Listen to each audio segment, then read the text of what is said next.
السلام علیکم ورحمۃ اللہ وبرکاتہ۔ تمام دیکھنے والوں کا آج کی اس پوڈ کاسٹ میں استقبال ہے۔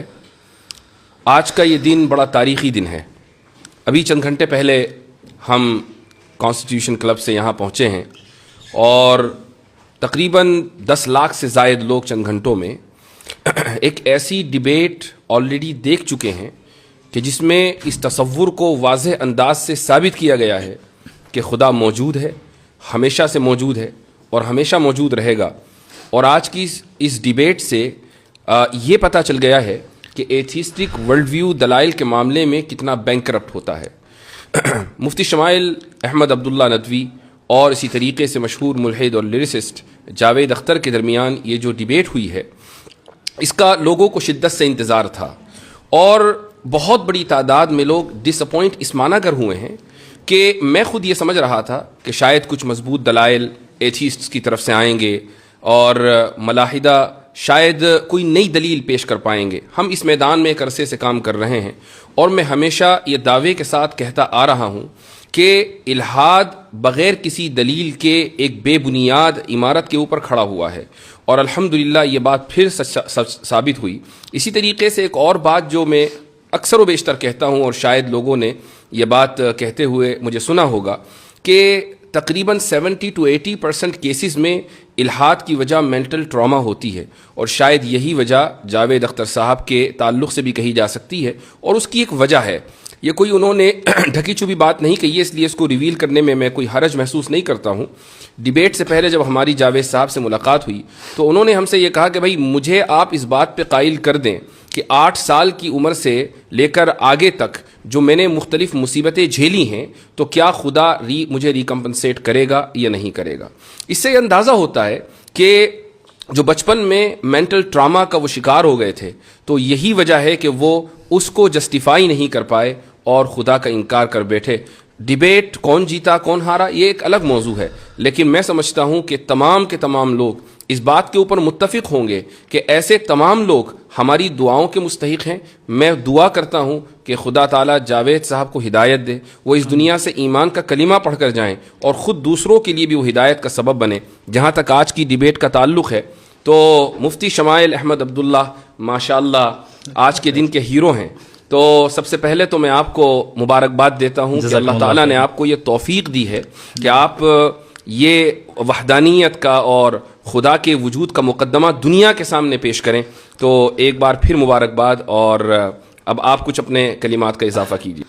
جزاکم اللہ خیراً، اللہ تعالیٰ آپ کو جزائے خیر عطا فرمائے۔ میں آپ کا بھی شکریہ ادا کرتا ہوں، اور اس کے علاوہ ہمارے جتنے مسلمان ہیں بھائی بہن جنہوں نے ہمارے لیے دعائیں کی ہیں اور بڑا اہتمام کیا تھا اس ڈیبیٹ کے پہلے، تو بس اللہ کے فضل کے بعد آپ حضرات کی محنتوں اور توجہ اور دعاؤں کا ہی نتیجہ ہے کہ جو کچھ میں کہہ سکا۔ یہ بات آپ نے بالکل صحیح کہی کہ ہم نے ایکسپیکٹ نہیں کیا تھا کہ جناب جاوید اختر صاحب وہی باتیں کریں گے جو اکثر کرتے آئیں، بلکہ ہم نے یہ سوچا تھا کہ شاید کوئی اکیڈمک انداز میں ڈسکشن ہوگی، اور میں نے تو یہ ارادہ کیا ہوا تھا کہ کئی سارے آرگیومنٹس میں وہاں پہ پیش کروں گا، صرف آرگیومنٹ آف کنٹینجنسی نہیں، لیکن انہیں کنٹینجنسی ہی سمجھ میں نہیں آ رہی تھی تو اسے سمجھانے میں ہی جو ہے 2 گھنٹے گزر گئے۔ تو الحمدللہ بہرحال جو ہوا اللہ کا فضل رہا، اور اللہ کا فضل ہے کہ حق بات سامنے واضح آ گئی، اور اللہ سے دعا گو ہوں کہ اللہ انہیں بھی ہدایت دے۔ ماشاءاللہ اس ڈیبیٹ سے کئی ساری ایسی چیزیں ہیں یا نتائج ہیں کہ جن کو بڑا خوش آئند کہا جا سکتا ہے۔ مثلا ایک بات تو یہی کہ بڑے مضبوط انداز سے الحاد کے خلاف یہ مقدمہ قائم ہوا ہے۔ دوسرا جو اس کا بڑا پازیٹیو نتیجہ نکلا ہے وہ یہ کہ شاید ابھی تک لوگ یہ سمجھتے آ رہے تھے کہ یہ جو ٹی وی ڈیبیٹ کے اوپر پیڈ مولانا سو کالڈ مولانا جاتے ہیں جن کا کام سوائے چیخنے چلانے کی کچھ نہیں ہوتا، اور ان کو ٹی آر پی اس لیے چونکہ چینلوں کو ٹی آر پی چاہیے تو کچھ 5,000 کا تھیلا ان کو پکڑا دیا جاتا ہے کہ تم چیخو بندروں کی طرح۔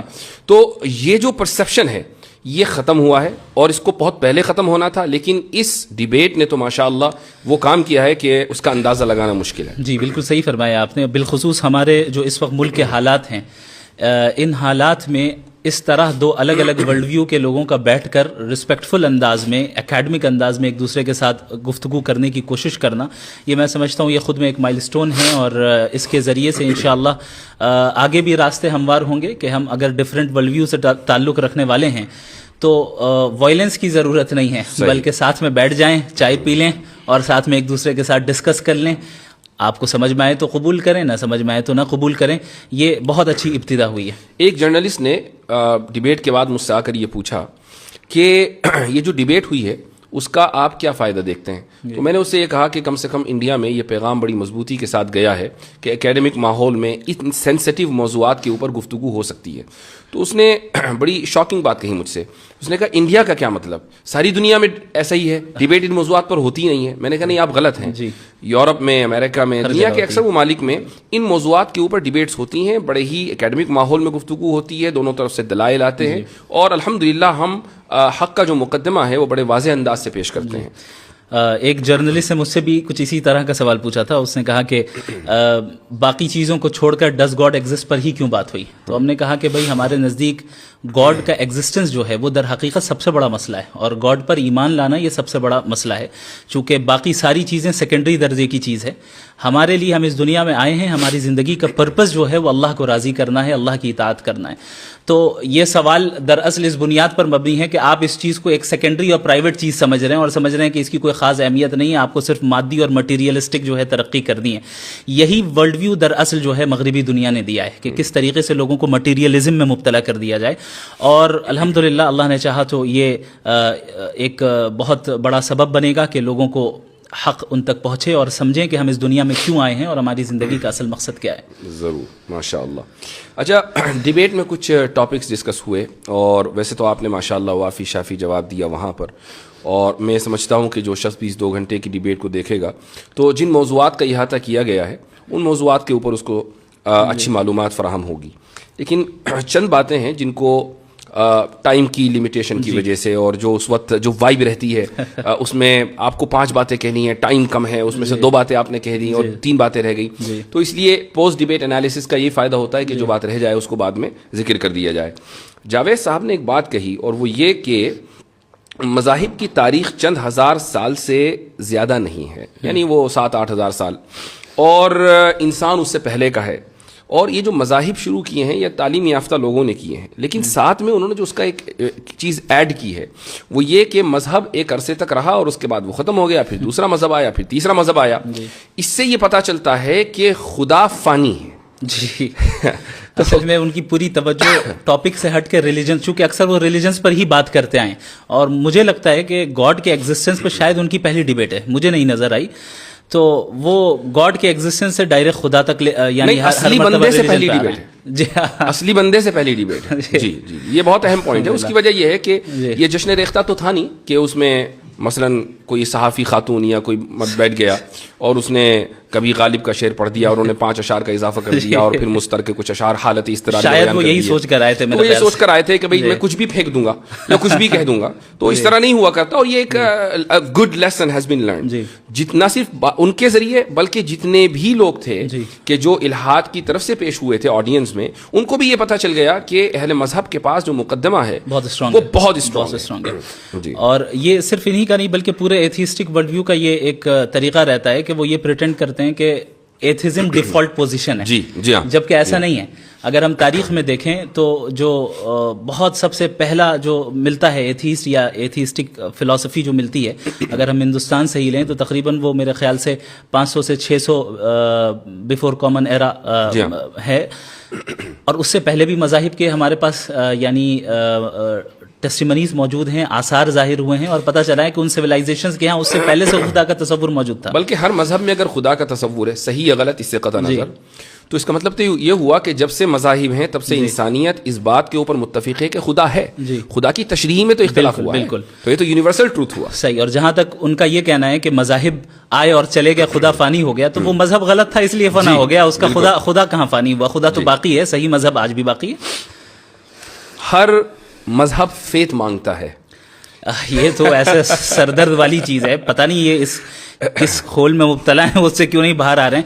اصل میں ریچرڈ ڈاکنز نے یہ ذکر کیا ہے کہ فیتھ اور بلیف میں فرق ہے. فیتھ وہ ہے جو ارریشنل ہو اور اس کے پیچھے ایویڈنس نہ ہو, اور بلیف یہ ہے جو ایویڈنس بیسڈ ہو, ریشنل ہو, اور خود آپ ایکسپیرینس کر سکتے ہو. تو وہ ان کا اپنا ہے بھی نہیں, انہوں نے وہاں سے لیا اور اس پہ ان کو پورا فیتھ ہے. جی ہاں, اس پہ وہ غور نہیں کر رہے ہیں کہ صحیح ہے کہ نہیں ہے. جی ہاں. تو وہ ہمیشہ سے ہر ڈیبیٹ میں یہی کہتے ہیں, اسی لیے میں نے ان کو واضح کیا کہ بھائی فیتھ صحیح بھی ہو سکتا ہے, غلط بھی ہو سکتا ہے. آپ جو ڈیفینیشن فیتھ کی بیان کر رہے ہیں وہ بلائنڈ فیتھ ہے, اس کو تو ہم بھی نہیں مانتے ہیں. دو باتیں انہوں نے اور کہی ہیں. جی. ایک بات انہوں نے یہ کہی کہ انسان کی پیدائش رینڈم ہے, اور دوسری بات انہوں نے یہ کہی کہ انصاف انسانی تصور ہے. اس کو کیسے, مجھے یقین ہے کہ آپ نے اس وقت بھی جواب دیا تھا, لیکن پھر بھی اس کو تھوڑا سا الیبوریٹ کریں. انسان کی پیدائش رینڈم ہے, یہ تو ظاہر ہے کہ ان کے ورلڈ ویو کے اعتبار سے, ہمارے ورلڈ ویو کے اعتبار سے بالکل واضح ہے کہ ہم اس دنیا میں ایک مقصد کے تحت بھیجے گئے ہیں. اب ان حضرات کی طرف سے سوال یہ ہوتا ہے کہ بھئی اگر ہم بھیجے گئے اس دنیا میں تو خدا نے ہم سے پوچھا کیوں نہیں؟ اسی لیے وہ اپنے آپ کو کہتے ہیں کہ ہم رینڈملی آ گئے. تو یہ سمجھنا چاہیے بھئی خدا کا اور انسان کا درجہ کیا ہے. وہ خدا ہے, آپ کا امپلائی تھوڑی ہے جو آپ سے پوچھے گا. تو ہم اس دنیا میں آئے, یہ آپ کو لگ رہا ہے کہ رینڈم ہے, جبکہ ایسا نہیں ہے, ایک مقصد کے تحت آئے. دوسری بات یہ کہ جو رینڈمنس ہے نا, تو اس کا جو پوائنٹ آف ریفرنس ہے وہ ہم ہیں, خدا نہیں ہے. صحیح. یعنی ہمارے لیے ایک انسان کی پیدائش رینڈم ہے, کسی کو پہلے سے پتہ نہیں ہوتا کہ 10 سال کے بعد کون اس دنیا میں آئے گا. ہمیں ایسا لگتا ہے کہ رینڈملی کوئی انسان آ گیا, لیکن خدا کے لیک آف انفارمیشن. ایگزیکٹلی. تو یہ تو آرگیومنٹ فرام اگنورینس ہے. آرگیومنٹ فرام اگنورینس ہے. اور یہ چیز میں نے اپنے اوپننگ اسٹیٹمنٹ میں بتائی تھی کہ یہ جو یا تو آرگیومنٹ فرام اگنورینس ہی ہوگا ان کے جواب کی بنیاد, یا پھر یہ کہ وہ ڈوگمیٹک آنسر دیں گے. انصاف انسانی تصور ہے, یہ تو سمجھ میں آ گیا, وہ آگے پیچھے کرتے رہے. انصاف انسانی تصور ہے, اور انہوں نے کہا کہ نیچر میں انصاف نہیں پایا جاتا ہے. تو میں نے کہا کہ اگر نیچر میں انصاف نہیں پایا جاتا ہے تو اس کا مطلب انصاف کا نہ ہونا نیچرل ہے. تو آپ کیوں اسٹرائیو کر رہے ہیں انسان کو لانے کے لیے, انصاف کو لانے کے لیے؟ اور انصاف اگر لوگوں کا بنایا ہوا ہے تو پھر مسئلہ وہی آبجیکٹو اور سبجیکٹو والا آتا ہے کہ آپ کیسے ڈیسائیڈ کریں گے کہ انصاف اچھی چیز ہے یا بری چیز ہے. آپ کے نزدیک انصاف اس لیے اچھی چیز ہے چونکہ سوشل کنسنسس ہے. تو سوشل کنسنسس تو ایسی چیز ہے جو ہر زمانے میں یعنی ہر 50 سال 100 سال میں چینج ہو جائے, اس کی تو کوئی گارنٹی نہیں ہے. جبکہ انصاف ایک ایسی چیز ہے جو کہ آبجیکٹیولی مورلی ٹرو ہے, اور جو چیز آبجیکٹیولی مورلی ٹرو ہو, ظاہر ہے کہ اس کے لیے کوئی ایسا فاؤنڈیشن اور اسٹرانگ فاؤنڈیشن چاہیے جو سوشل کنسنسس سے یا پرسنل پریفرنس سے چینج نہ ہو, بلکہ اکراس اسپیس اینڈ ٹائم یکساں رہیں, سیم رہیں. انصاف نیچر میں موجود نہیں ہے اور انسانی تصور ہے, یہ دراصل خدا کے وجود کی دلیل ہے. وہ اس طریقے سے کہ اگر انصاف across the natural world exist کرتا, جانوروں میں ہوتا, شیر پرندوں میں ہوتا اور پتھروں میں ہوتا, تو آپ یہ کہہ سکتے تھے کہ بھئی دنیا, انسان اس دنیا کا حصہ ہے تو اس میں بھی ہے, لیکن کہیں نہیں ہے, انسان میں ہے اور انسان ہی مکلف ہے. تو اس سے یہ ثابت ہوا نا کہ یہ بائی ڈیزائن ہے, بائی ایوولوشن نہیں ہے. صحیح. تو یہ ایک بہت مضبوط دلیل ہے جو وہ ہمیں ہمارے ہاتھ میں پکڑا رہے ہیں کہ یہ دلیل آپ میرے خلاف دے دیں. اچھا, ایک اور جو مسکنسیپشن ہے ایتھیسٹ کا, میرے خیال سے اس کو کلیئر کرنا بہت ضروری ہے, اور وہ یہ ہے, اور مجھے اس کا اندازہ ہے کہ اس وقت اس کو کلیئر نہیں کیا جا سکتا تھا چونکہ ہماری جو ڈیبیٹ ہے وہ ایگزسٹنس آف گاڈ پر ہے یا تھی, وہ مذہب کے اوپر نہیں تھی. اور یہ جو مسکنسیپشن ہے وہ یہ ہے کہ اہل مذاہب کے یہاں سوال کو ڈسکریج کیا جاتا ہے, کہا جاتا ہے کہ سوال مت کرو, اور جو لوگ سوال کرتے ہیں وہ ترقی کر کے کہاں تک پہنچ گئے, اور جن لوگوں نے سوال کو ڈسکریج کیا وہ آج کہاں پڑے ہوئے ہیں. تو یہ جو مسکنسیپشن ہے اس کو ذرا کلیئر کیجیے. میں نے وہاں پر یہ بات کہی تھی کہ مذاہب اور ظاہر ہے بالخصوص اسلام سوال کرنے سے ڈسکریج نہیں کرتا ہے, ہاں بیجا سوال کرنے سے ڈسکریج کرتا ہے. تو صحیح سوال اور غلط سوال, کہاں سوال کرنا چاہیے کہاں نہیں کرنا چاہیے, یہ دراصل فرق ملحوظ رکھنا چاہیے. اب ایک انسان اللہ سے بیجا سوالات کریں جیسے کہ وہ کرتے آئے, ولیعذ باللہ ان کے الفاظ ہیں کہ اگر وہ ہے تو پھر اس کی کیا مجال ہوگی, میں پوچھوں گا اور یہ کروں گا, تو ظاہر ہے یہ بیجا چیزیں ہیں. تو یہاں پر آپ کو سوال کرنے کی اجازت نہیں ہوگی, چونکہ جب آپ نے گاڈ کے ایگزسٹنس کو تسلیم کر لیا تو آپ نے اس کی اتھارٹی کو مان لیا ہے. اب جس کی اتھارٹی کو آپ نے تسلیم کر لیا ہے تو اب اس سے سوال نہیں ہوگا. ہاں لیکن اس اتھارٹی کو تسلیم کرنے کی تلاش میں جب تک آپ اس راستے میں ہیں, ظاہر ہے سوال کرنا, اسی لیے قرآن کہتا ہے فَاسْأَلُوا أَهْلَ الذِّكْرِ إِن كُنتُمْ لَا تَعْلَمُونَ, کہ تم علماء سے سوال کرو, اہل علم سے سوال کرو, جاننے والوں سے سوال کرو اگر تمہارے پاس علم نہیں ہے. تو یہ بھی دراصل ایک ڈوگمیٹک آرگیومنٹ ہے جو ایتھیسٹک دنیا کی طرف سے اٹھایا جاتا ہے کہ مذہب تو سپریس کرتے ہیں. اچھا, ایسا ہو سکتا ہے کہ ماضی میں بہت سے مذاہب ایسے گزرے ہوں اور ابھی بھی ایسے مذاہب ہوں جو ان چیزوں کو ڈسکریج کرتے ہوں, لیکن اگر ظاہر ہے اگر وہ کرتے ہیں تو ہم تو اسے سپورٹ نہیں کرتے. ہم تو جو اس مذہب کے قائل ہیں جو صحیح مذہب ہے. جو میں نے ابھی کہا کہ اس وقت یہ اس سوال کا جواب اس طریقے سے دینا ممکن نہیں تھا چونکہ ڈیبیٹ ریلیجن پر نہیں ہے, ورنہ قرآن کریم نے واضح طور سے کہہ دیا کہ لا تسألوا عن اشیاء ان تبد لکم تسؤکم. یہ ان تبد لکم تسؤکم کا جو اضافہ ہے وہ خود بتا رہا ہے کہ مطلق سوال سے منع نہیں کیا جا رہا ہے, بلکہ ایسے بیجا سوالات سے منع کیا جا رہا ہے جو نقصان دہ ہیں, وہ خود آپ کے لیے نقصان دہ ہیں. تو یہ جو ان لوگوں کی طرف سے ایک مسکنسیپشن پھیلایا جاتا ہے اس کو ٹھیک کرنا بہت ضروری تھا. اسی طریقے سے اگر آپ ہماری ہسٹری کو دیکھیں, خدا کی ذات اور خدا کی صفات کے تعلق سے میں سمجھتا ہوں کہ جتنا ڈسکشن ماضی میں ہو چکا ہے بالکل ابتدائی دور میں معتزلہ کے دور میں اور اس کے بعد, تو وہ پورا کا پورا رچ ٹریڈیشن اور کلچر یا کہہ لیں کہ پورا لٹریچر وہ آج بھی ہمارے پاس موجود ہے. اور بہت سے کریکولمز میں جو اسلامک ٹیچنگ کے اسلامک اسٹڈیز کے کریکولمز ہیں ان میں پڑھایا جاتا ہے.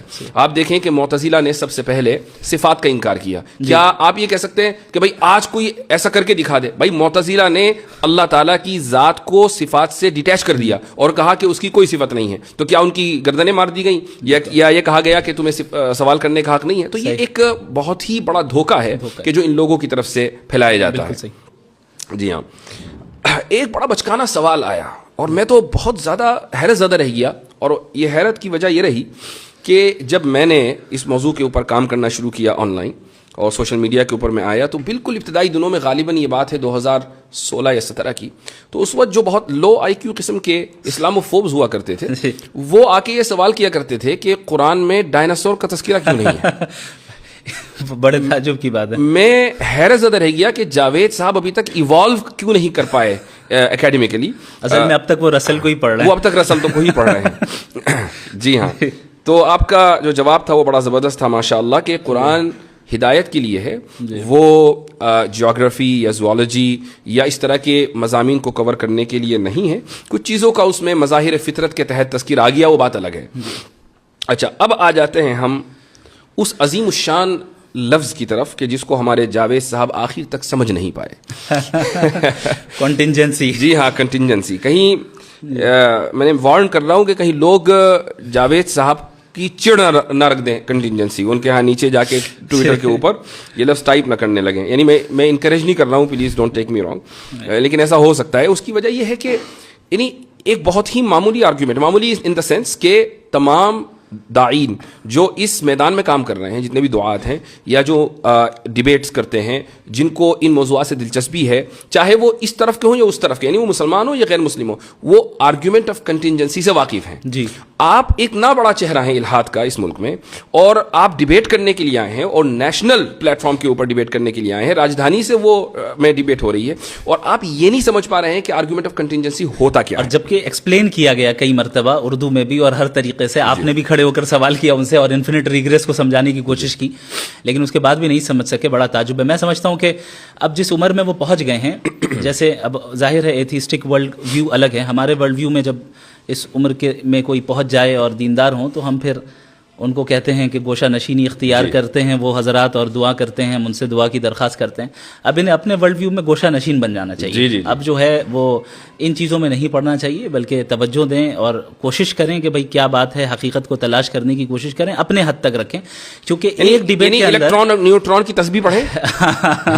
ایک ڈیبیٹ کے اندر 2 گھنٹوں کے اندر کتنی جگہ وہ اپنے آپ کو کانٹرڈکٹ کر رہے ہیں. اگر ہم اس کو ریکیپ کریں اور دیکھیں, جب ہم مورالٹی کی بات کرنے آئے تو وہ کہہ رہے ہیں کہ سوسائٹی سے مورالٹی طے ہوگی, تو ہم نے کہا آپ نازی جرمنی کو سپورٹ کرتے ہیں. نہیں, پلانٹ ارتھ, تو پلانٹ ارتھ میں جو ہے اکثریت جو ہے مذہب خدا کو مانتی ہے, آپ نہیں مانتے. پھر لاسٹ میں کہہ رہے ہیں کہ میں میجورٹی والی بات واپس لیتا ہوں. وہ بہت اہم پوائنٹ ہے, بہت اہم پوائنٹ ہے. اچھا, یہ جو آرگیومنٹ آف کنٹینجنسی ہے یقیناً لوگوں نے اس کو سمجھ لیا, لیکن پھر بھی ہمارے ناظرین کے لیے اس کو مختصر انداز میں سمجھائیے. دیکھیں, اس کائنات کی ہر چیز کنٹینجنٹ ہے. اس کا مطلب یہ ہوتا ہے کہ یہ ایگزسٹ کر بھی سکتی تھی اور نہیں بھی کر سکتی تھی, یعنی اس کا ایگزسٹ کرنا کوئی نیسیسری چیز نہیں تھی. اور اگر ایگزسٹ کرتی تو ڈفرینٹ لاز کے ذریعے بھی کر سکتی تھی. یعنی ابھی جو لاز آف نیچر چل رہے ہیں, ہو سکتا ہے کوئی اور لا آف نیچر ہو. علم کلام کے طلباء کے لیے اضافہ کر دوں, اسی کو ممکن الوجود کہا جاتا ہے. ممکن الوجود وعدمہ سواء. جی, تو جو ممکن الوجود ہوگا, جو کنٹینجنٹ ہوگا, وہ ظاہر ہے کسی اور کے اوپر ڈیپینڈڈ ہوگا اپنے ایگزسٹنس میں.